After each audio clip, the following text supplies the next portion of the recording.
আমন্ত্রণ দেশ জনপদ লাইভে, সঙ্গে আছে আমি ইশিকা আজিজ।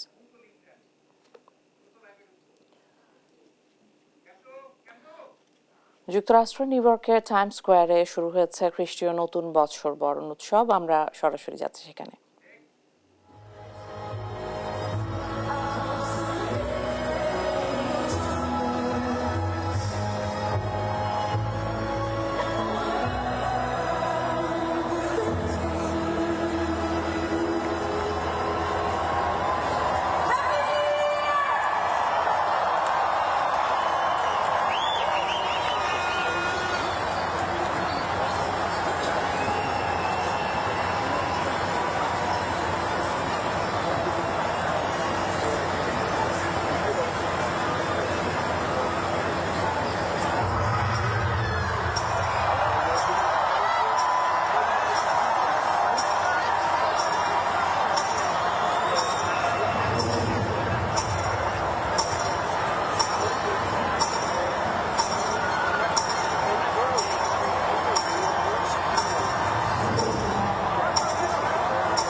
খ্রিস্টীয় নতুন বছর বরণ উৎসব দেখছিলাম।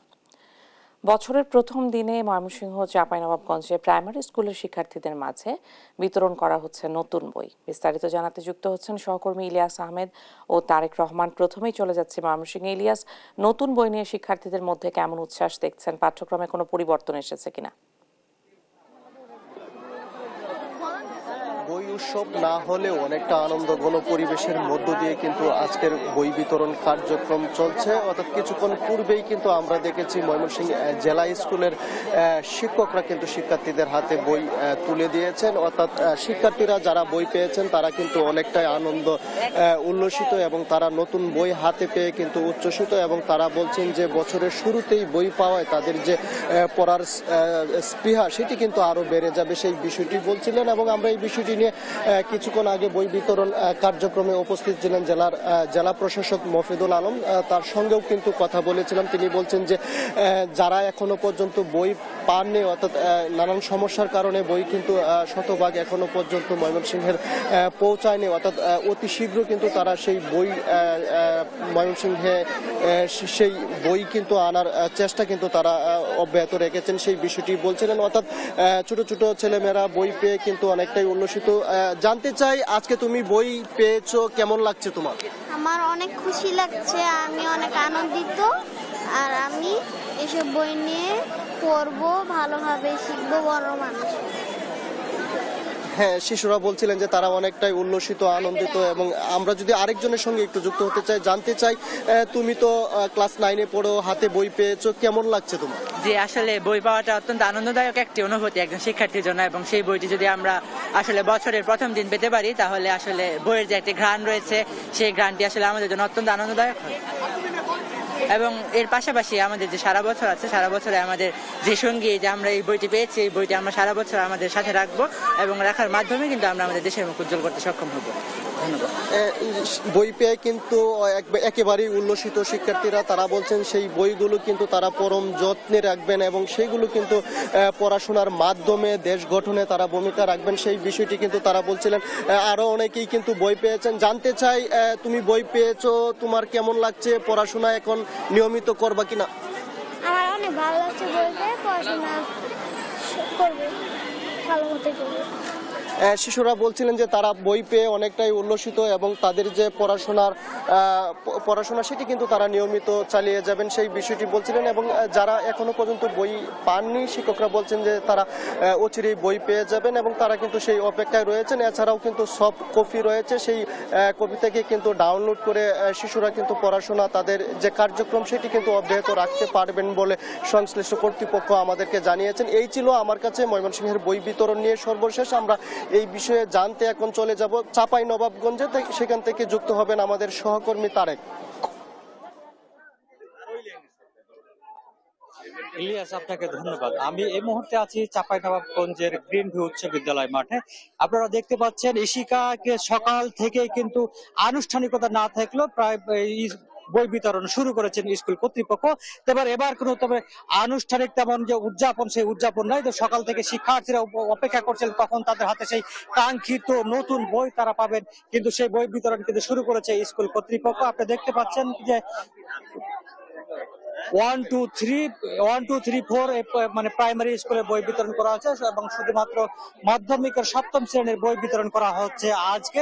কিছুক্ষণ আগে আমার সাথে কথা হয়েছিল চাঁপাইনবাবগঞ্জের মাধ্যমিক শিক্ষা কর্মকর্তার সাথে। তিনি বলেছেন যে শুধুমাত্র 7ম শ্রেণীর 3টি বই এসেছে এবার, এবং আগামী 15 দিনের মধ্যে আরো বাকি যে বইগুলো রয়েছে সে বইগুলো আসবে বলে আমাদেরকে জানিয়েছেন।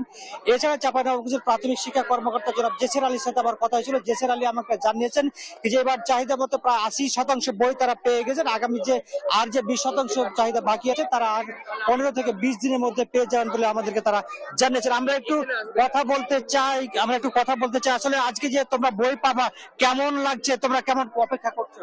আমার অনেক আনন্দ লাগছে যে আজকে আমি নতুন বই পাচ্ছি, আর আমার অনেক ভালো লাগছে যে নতুন বছর আমি বই পাচ্ছি। আর আমি তারেক, অনেক ধন্যবাদ আপনাকে। পূর্বাচলে বাংলাদেশ চায়না ফ্রেন্ডশিপ এক্সিবিশন সেন্টারে বাণিজ্য মেলার উদ্বোধনী অনুষ্ঠানে বক্তব্য রাখছেন প্রধান উপদেষ্টা ডক্টর মোহাম্মদ ইউনূস। আমরা সরাসরি যাচ্ছি সেখানে। আন্তর্জাতিক বাণিজ্য মেলা, 3টা শব্দ। কারো কারো পছন্দ আন্তর্জাতিকের দিকে, খেয়াল ওদিকে, কারো কারো মনোযোগ বাণিজ্যের দিকে, আর কারো খেয়াল মেলার দিকে। আমি মেলার দিকে।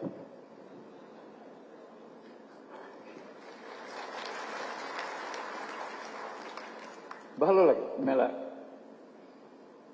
এটাই মূল আকর্ষণ। আসলে সবাই ফুর্তি করে আসে, মনে মনে ভাবে। পরে শুনেছি বেশ উৎসাহ সহকারে বিভিন্ন পরিবারের আলোচনায় বছরের কতগুলো জিনিস তারা বাণিজ্য মেলায় কিনবে বলে রেখে দেয়। আমার কিছু অবাক লাগে, সারা বছরের পরিকল্পনা বাণিজ্য মেলায় কিনবে গেল। তার একটা আকর্ষণ আছে বাণিজ্য মেলার, এবং তার মধ্যে যত না বাণিজ্যের বিষয়, মেলাটা তাদের মজা দেখার জন্য, ফুর্তি করার জন্য। আমিও মেলার দিকে এই জন্য যে এটা একটা মস্ত বড় সুযোগ।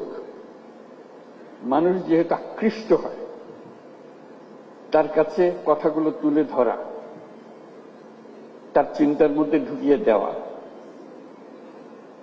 এই সুযোগটা এই মেলা আমাদেরকে দেয়। আমি এই জন্য বলছি এটা সুযোগ। আমরা ব্যবসা বাণিজ্য করি, টাকা পয়সা রোজগার করি, বাণিজ্য করি, আন্তর্জাতিক বাণিজ্য করি, দেশের উপকার হয়, সবকিছু ভালো কথা। কিন্তু তার চাইতে বড় কথা হলো মানুষের মনের মধ্যে কি ক্রিয়া প্রতিক্রিয়া হয়, সেটা তার চিন্তার ভেতরে আমরা কি ঢুকিয়ে দিতে পারি, কি জিনিসটা সে গ্রহণ করে, সেটা এটা আমাদের দেশের জন্য অত্যন্ত গুরুত্বপূর্ণ। এই দেশটা একটা অপূর্ব সুযোগের দেশ। আমরা উত্তরাধিকার সূত্রে পেয়েছি অসংখ্য মানুষ, 17 কোটি মানুষের দেশ একটু ছোট্ট একটা জায়গার ভেতর, এবং তার মধ্যে বেশিরভাগ হলো টাটকা তাজা তরুণ। এরকম শক্তি খুব বেশি দেশের কপালে আসে নাই, আমাদের এসছে, যেটার কারণে বারে বারে জোর দিচ্ছি এই তারুণ্যের শক্তিকে উন্মোচিত করার, সুযোগ সৃষ্টি করার। তার মধ্যে আরেকটা বিষয় বারে বারে দৃষ্টি আকর্ষণ করি, মানুষ মাত্রেই উদ্যোক্তা, শ্রমিক না। শ্রমিকটা হলো একটা বিপথে চলে যাওয়া, এটা মানুষের পথ না।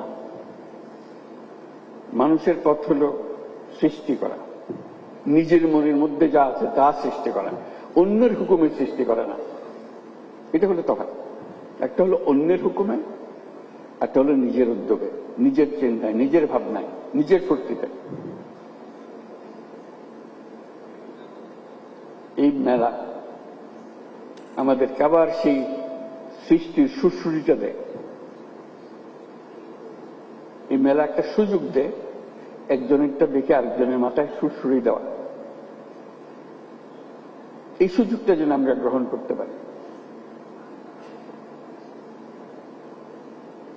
আমার মনে মনে যে মেলার ছক, সেটা হলো এগুলো তো থাকবেই, তার সঙ্গে আরো অনেক জিনিস থাকতে পারে। এটা এক্ষুনি করতে হবে তা না, তো চিন্তাটা আমরা করতে পারি। তরুণদের একাংশ বাণিজ্য মেলা, ওই এটা তাদেরই অংশ। এখানে 25 বছরের পরে নিচে হইতে হবে এরকম কিছু একটা শর্ত দিয়ে দেওয়া। যারা 25 বছরের নিচে তারা এখানে আসবে, এখানে তারা দেখাতে পারবে তাদের কি করে তারা। আমরা যদি খুঁজি অবাক কেন, অসংখ্য রকমের কাজ করে তরুণরা, কিন্তু কোথাও স্বীকৃতি নাই, সরকারি স্বীকৃতি নাই, অন্য ব্যবসায়ী মহলে স্বীকৃতি নাই, কিন্তু তারা অনেক জিনিস করে, ছোট ছোট ছোট ছোট জিনিস করে। এবং তরুণ বলতে আমি শুধু ছেলে তরুণদের কথা বলছি, মেয়ে তরুণ অসংখ্য কাজ আপনাদের জানা আছে, আপনাদের প্রত্যেকে জানেন কে কি করে। ঘরে বসে শাড়ি বিক্রি করে, সে কোথাও জানেন বাড়িতে কিছু না, কিন্তু তার ক্রেতা বহু যায়।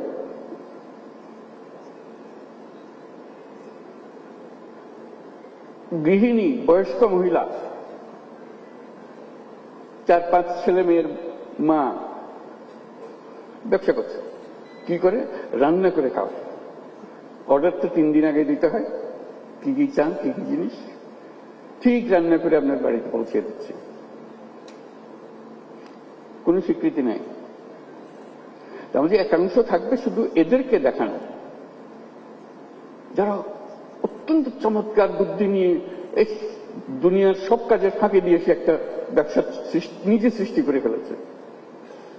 এটা দেখানো এই জন্য দরকার, ওই যে বললাম সুরসুরি, এটা দেখার পরে প্রত্যেকের মাথায় সুরসুরি আসবে, আরে আমি তো ইচ্ছে সুন্দর করে করতে পারি, আমিও তো একটা করতে পারি। মেলার উদ্দেশ্য হলো সুরসুরি দেওয়া, বিশেষ করে এই তরুণীদের মাথার মধ্যে সুরসুরি দেওয়া। আমি তরুণদের একাংশের কথা বললাম, যে একটা অংশ হবে তরুণদের হবে হোক, তার মধ্যে মেয়েদের একটা অংশ হবে, তরুণীদের একটা অংশ হবে, যাতে তারা ফুর্তি করে দেখে কি করছে তারা, কত রকমের কথা। তারা ছেলেদেরটাও দেখবে, ছেলেরা মেয়েদেরটা দেখবে, দেখে আর বুদ্ধি পাবে। বুদ্ধিতে বুদ্ধিতে ঘষা দিলে অনেক বুদ্ধি বের হবে। কাজে সেই সুযোগ সৃষ্টি করে। আপনি বলতে পারেন যে এত লক্ষ লক্ষ ছেলে মেয়ে সারা দেশে করছে, আমরা কয়জনকে জায়গা দেবো এই মেলাতে? এটাও কোনো সমস্যা না।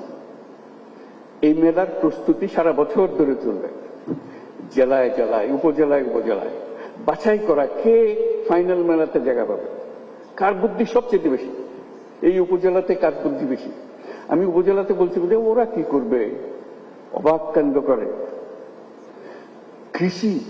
কৃষির জগতে যে বিবর্তন হচ্ছে মানুষের বুদ্ধিতে, সরকার সহযোগিতা করেছে কিন্তু মানুষ বুদ্ধিটা নিয়ে নিয়েছে, বহু রকম জিনিস আছে কৃষিতে, শিল্পে, হস্তশিল্পে, কুটির শিল্পে, যত রকমের জিনিস আছে, আইসিটি, আজকে টেলিফোন দিয়ে কত রকমের ব্যবসা হচ্ছে, কম্পিউটার পর্যন্ত যেতে হচ্ছে না কিন্তু কম্পিউটারও চলছে, কত রকমের ব্যবসা, আন্তর্জাতিক, আমি তো দেশের কথা বললাম, আন্তর্জাতিক ব্যবসা, ঘরে বসে কোথায় কোন দুনিয়াতে কি সফটওয়্যার বিক্রি করে দিচ্ছে সে। কাজে নতুন বছর মানেই নতুন প্রত্যাশা। 2025 সালকে ঘিরে খুলনার জনমনের প্রত্যাশা নিয়ে জানাতে যুক্ত হচ্ছেন সহকর্মী নূর ইসলাম রকি। রকি, নতুন বছর ঘিরে কি আশা ব্যক্ত করছেন সাধারণ মানুষ? ইশিকা, প্রথমেই নতুন বছরের শুভেচ্ছা জানাই আপনাকে। খুলনায় কিন্তু নতুন বছরের যে আয়োজন তা কিন্তু আসলে ছোট ছোট পরিসরে বিভিন্ন জায়গায় হচ্ছে। গতকাল রাত থেকে কিন্তু নতুন বছরকে স্বাগত জানাতে আসলে বিভিন্ন অনুষ্ঠানের আয়োজন করেছে।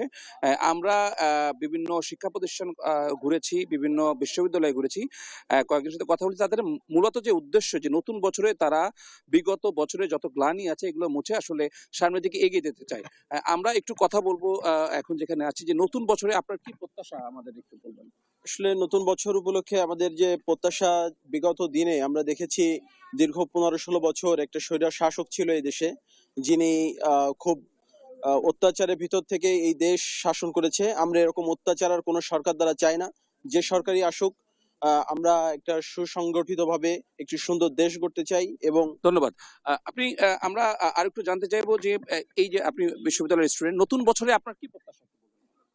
জি, আমি 52-র ভাষা আন্দোলন দেখিনি, 71-এর মহান মুক্তিযুদ্ধও দেখিনি, কিন্তু আমি দেখেছি যে 2024-এ আমাদের ছাত্র সমাজকে স্বৈরাচারের বিরুদ্ধে দাঁড়াতে এবং কঠিন পদক্ষেপ নিতে। তো আমার ছাত্র সমাজের কাছে এবং পুরো জাতির কাছে আমার একটাই অনুরোধ থাকবে যে 2025 কেন, সামনের বিগত বছরগুলোতেও যদি আমাদের দেশে এমন স্বৈরাচারের আবির্ভাব হয়, তাহলে আমরা যেন এমন কঠিন হস্তে পদক্ষেপ করতে পারি এবং তাদের বিরুদ্ধে রুখে দাঁড়াতে পারি।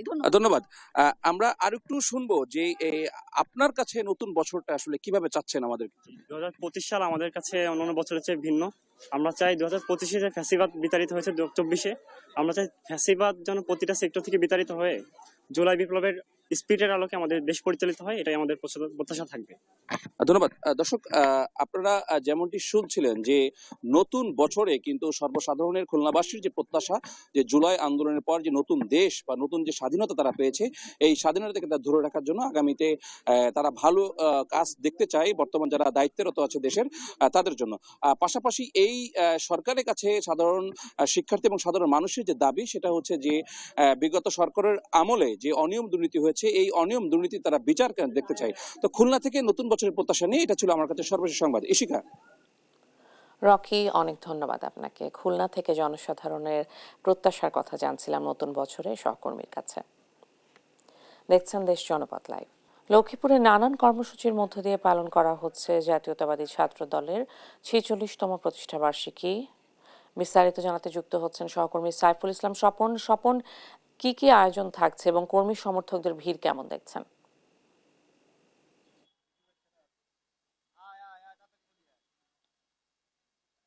হ্যাঁ, আপনি যেমনটি যাচ্ছেন যে আসলে বাংলাদেশে জাতীয়তাবাদী ছাত্র দলের 46তম প্রতিষ্ঠাবার্ষিকী আজ লক্ষ্মীপুরে পালিত হচ্ছে। ছাত্রদল প্রতিষ্ঠার পর থেকে বিভিন্ন আন্দোলন, সংগ্রাম এবং গণতন্ত্র উদ্ধারে তারা ভূমিকা রেখেছে এবং লক্ষ্মীপুরের যে বিভিন্ন কলেজ সংসদ নির্বাচন ছিল, এসব কলেজ সংসদ নির্বাচনগুলোতে ছাত্র দলের প্যানেল সবসময় জয়লাভ করত। আমরা আজকে লক্ষ্মীপুরের ছাত্র দলের প্রতিষ্ঠাবার্ষিকী উপলক্ষে জেলা ছাত্র দলের সভাপতি হাসান মাহমুদ ইব্রাহিমের কাছে জানতে চাবো যে আজকে প্রতিষ্ঠাবার্ষিকী উপলক্ষে আগামী দিনে ছাত্র রাজনীতি, সেখানে আপনারা কি ধরনের ভূমিকা রাখবেন? আমরা প্রতিষ্ঠাবার্ষিকী, আজকে 46তম প্রতিষ্ঠাবার্ষিকী বাংলাদেশ জাতীয়তাবাদী ছাত্র দলের, এই ছাত্র রাজনীতির নামে বিগত দিনে এই স্বৈরাচার হাসিনা তার লেলিয়ে দেওয়া ছাত্রলীগ বাহিনী দিয়ে শিক্ষা প্রতিষ্ঠানগুলোকে যেভাবে কলঙ্কিত করেছে, এই কলঙ্ক মুক্ত করার জন্য জাতীয়তাবাদী ছাত্রদল সবসময় অগ্রণী ভূমিকা রেখেছে আমরা আগামী দিনেও আমাদের অঙ্গীকার, প্রতিষ্ঠাবার্ষিকীর অঙ্গীকার দেশ হবে জনতার, এবং আগামী দিনে যে সন্ত্রাস কবলিত শিক্ষাঙ্গন ছিল সেই সন্ত্রাস কবলিত শিক্ষাঙ্গনকে আমরা সন্ত্রাস মুক্ত করে ছাত্রদের, সাধারণ ছাত্র ছাত্রীদের, শিক্ষার্থীদের নিরাপদে তারা যেন পড়ালেখা করতে পারে এবং ছাত্র রাজনীতি করার সুস্থ সুন্দর পরিবেশ পায়, সেটাই আমাদের আগামী দিনের লক্ষ্য। ধন্যবাদ হাসান মাহমুদ ইব্রাহিম। তিনি জানাচ্ছিলেন যে ছাত্রদের আগামী দিনের কর্মকাণ্ড নিয়ে। আমরা এই মুহূর্তে কথা বলবো লক্ষ্মীপুর জেলা ছাত্র দলের সাধারণ সম্পাদক আব্দুল্লাহ মামুনের সাথে। আপনি আমাদেরকে জানাবেন যে ছাত্রদল বর্তমান কি অবস্থা আছে, আগামী দিনে কিভাবে তারা রাজনীতি পরিচালনা করবে। প্রশ্নটা আবার করেন। ধন্যবাদ আমাদের সাইফুল ইসলাম স্বপন ভাই, সাংবাদিক, গৌরবোজ্জ্বল অতীত, সংগ্রামী বর্তমান এবং আগামীর নতুন সম্ভাবনার প্রতিশ্রুতি নিয়ে বাংলাদেশ জাতীয়তাবাদী ছাত্র দলের ৪৬তম প্রতিষ্ঠা বার্ষিকীতে আজকে নতুন বছরের প্রথম দিনে আপনাদেরকে জানাচ্ছি বাংলাদেশ জাতীয়তাবাদী ছাত্র দল লক্ষ্মীপুর জেলা ছাত্র দলের পক্ষ থেকে সংগ্রামী শুভেচ্ছা এবং বিপ্লবী অভিনন্দন। আগামী দিনে আমরা এই শিক্ষা প্রতিষ্ঠানকে, একটু আগে আমাদের সভাপতি বলেছেন, আমাদের শিক্ষা প্রতিষ্ঠানকে এই বাংলাদেশ ছাত্রলীগ খুনি সন্ত্রাসী বাহিনী সেখানে শিক্ষাঙ্গনকে কলঙ্কিত করেছে। আমরা সেখান থেকে বেরিয়ে এসে একটি সকল দলের অংশগ্রহণে শিক্ষা এবং সকল দলের রাজনীতি, যাতে সেখানে শিক্ষার ব্যবস্থা এবং সুন্দর শিক্ষা ব্যবস্থা আমরা চালু করব, এটাই আমাদের নতুন বছরের প্রত্যাশা। জানাচ্ছিলেন যে লক্ষ্মীপুর জেলা ছাত্র দলের সাধারণ সম্পাদক আব্দুল্লাহ মামুন, জেলা ছাত্র দলের প্রেসিডেন্ট হাসান মাহমুদ ইব্রাহিম। যে লক্ষ্মীপুরে আজকে যে ছাত্র দলের ৪৬তম প্রতিষ্ঠা বার্ষিকী উপলক্ষে লক্ষ্মীপুর জেলা ছাত্র দলের উপলক্ষে ছাত্রদল আলোচনা সভা, র্যালি এবং বিভিন্ন সামাজিক কর্মসূচি গ্রহণ করেছে। এবং তারা আমাদেরকে এখানকার যে বিভিন্ন ছাত্রদলের বিভিন্ন ইউনিটের নেতৃবৃন্দ আসছে, তারা আমাদেরকে যেটি জানিয়েছেন যে ছাত্রদল আগামী দিনে ছাত্রদলের চাপিয়ে দেওয়া কোনো কর্মসূচি তারা ছাত্রদের মাঝে দিবে না। ছাত্রদের মতামতের ভিত্তিতে যে রাজনীতি ছাত্রদলের কল্যাণে আসবে, সে ধরনের রাজনীতি ছাত্রদল আগামী দিনে করবে। এ ছিল লক্ষ্মীপুর জেলার ছাত্রদলের প্রতিষ্ঠা বার্ষিকী উপলক্ষে সর্বশেষ খবর। স্বপন, অনেক ধন্যবাদ আপনাকে। ছাত্র দলের ৪৬তম প্রতিষ্ঠা বার্ষিকীর সর্বশেষ তথ্য জানছিলাম লক্ষ্মীপুর থেকে সহকর্মীর কাছে। পটুয়াখালীর কুয়াকাটায় নতুন বছরকে বরণ করে নিতে পর্যটকরা মেতেছেন উৎসবের আমেজে। বিস্তারিত জানাতে যুক্ত হচ্ছেন সহকর্মী সাইদ ইব্রাহিম। সাইদ, কেমন দেখছেন নতুন বর্ষ আয়োজনের তথ্য আমাদের জানাবেন। ২০২৪ সালকে বিদায় দিয়ে ২০২৫ সালকে বরণ করার জন্য প্রথম সূর্যোদয় দেখার জন্য সমুদ্র সৈকতে আসলে সকাল থেকেই যেভাবে পর্যটক দেখার কথা ছিল সেরকম পর্যটক নেই। এর একটি কারণ শীত, এবং শীতের যে কুয়াশা, সেই কুয়াশা ছড়ানোর জন্য আসলে সূর্য কখন উদয় হবে সেটা এখনও বলা যাচ্ছে না। এই সমুদ্রের পাড়ে এসে এই সূর্য উদয় দেখার জন্য, নতুন বছরকে স্বাগত জানানোর জন্যই কিন্তু তারা এই সমুদ্রের পাড়ে এসেছেন। এছাড়াও কিন্তু আপনাকে আরেকটু বলে রাখি যে গতকাল থেকেই কিন্তু আসলে এখানে তেমন কোনো অনুষ্ঠানের আয়োজন করা হয়নি। যারা এসেছেন তারা যে হোটেলে উঠেছেন সেই হোটেলের পক্ষ থেকেই কিন্তু বিভিন্ন রকম আয়োজন করা হয়েছে। এছাড়াও কিন্তু যে প্রশাসনের পক্ষ থেকে যে একটি বাড়তি নিরাপত্তা, সেই নিরাপত্তা কিন্তু প্রশাসন দিয়ে থেকেছেন। এবং আমি যদি এখন একটু কয়েকজন পর্যটকের সাথে কথা বলি, তাদের কাছ থেকে শুনবো যে আসলে এই সূর্য উদয়ে তারা দেখতে পেয়েছেন কিনা এবং তাদের কেমন লাগছে। Happy new year. আসসালামু আলাইকুম রহমতুল্লাহ, শুভ নববর্ষ। আমরা দাওয়াত তবলিগের কাজের জন্য এখানে এসেছি। সকালবেলা চিন্তা করেছি যে এখান থেকে সূর্যোদয় দেখে তারপরে ফিরব, কিন্তু ফজরের নামাজের পর থেকে অপেক্ষা করতেছি। আকাশ মেঘাচ্ছন্ন, ঘন কুয়াশার কারণে সূর্যের দেখা যাচ্ছে না, এবং চারদিকে যে পরিমাণ পর্যটক সমুদ্র পাড়ে থাকার কথা তাও নেই, যার কারণে নববর্ষের প্রথম দিনে মেঘাচ্ছন্ন আকাশ দেখেই হয়তো ফিরতে হবে। যে চারদিকে প্রচণ্ড মেঘাচ্ছন্ন এবং কুয়াশা, কারণ একটু আগে যেরকম যতটুকু পরিষ্কার ছিল এখন তার চেয়ে আরও একটু মনে হয় যেন অন্ধকার একটু জেঁকে বসেছে। হ্যাঁ, কারণ ঘন কুয়াশায় ঢেকে গেছে। কুয়াশা এবং মেঘাচ্ছন্নের কারণে কিন্তু এখন পর্যন্ত সূর্য উদয় হয়নি এবং পর্যটকরা যেভাবে এসেছিলেন সবাই কিন্তু আবার চলে যাচ্ছেন যে হোটেলে। এছাড়াও আপনাকে আরেকটু জানিয়ে রাখি যে সকাল থেকেই কিন্তু এখানে যে ট্যুরিস্ট পুলিশ তারাও কিন্তু খুব সারা রাত ছিলেন এবং সকালে ছিলেন, তাদের সাথে কথা বলেছি। তারা বলেছেন যে কোথাও কোনো অপ্রীতিকর কোনো ঘটনা ঘটেনি। এছাড়াও আমি কথা বলেছি এখানে হোটেল মোটেল ওনার্স অ্যাসোসিয়েশন এবং বিভিন্ন রকমের যে ব্যবসা প্রতিষ্ঠান, তারা বলেছেন যে আসলে গত বছরের চেয়ে এবার তাদের ব্যবসা অনেকটা খারাপ যাচ্ছে। কারণ একটি যে বাংলাদেশে এখন রাজনৈতিক অস্থিরতার কারণে পর্যটক আসেনি বিধায় তাদের এই যে ব্যবসা, সেই ব্যবসাটা তারা চালাতে পারেনি। আপনি হয়তো লক্ষ্য করতে পারছেন যে পর্যটকদের সেরকম একটা কোনো আনাগোনা নেই বা সেরকমের একটি আনাগোনা থাকলে হয়তো ভালো হতো। এখন এই ছিল আমার কাছে কুয়াকাটা নিয়ে সর্বশেষ। সাইদ, অনেক ধন্যবাদ আপনাকে। প্রচণ্ড শীতজনিত কুয়াশার কারণে প্রায় পর্যটক শূন্য কুয়াকাটা। আমরা সর্বশেষ তথ্য জানছিলাম সহকর্মীর কাছে। আজ নতুন বছরের প্রথম দিনটিকে ঘিরে উৎসবের আমেজে মেতেছে পর্যটন কেন্দ্র কক্সবাজার। এ নিয়ে বিস্তারিত জানাবেন সহকর্মী সৌরভ দেব।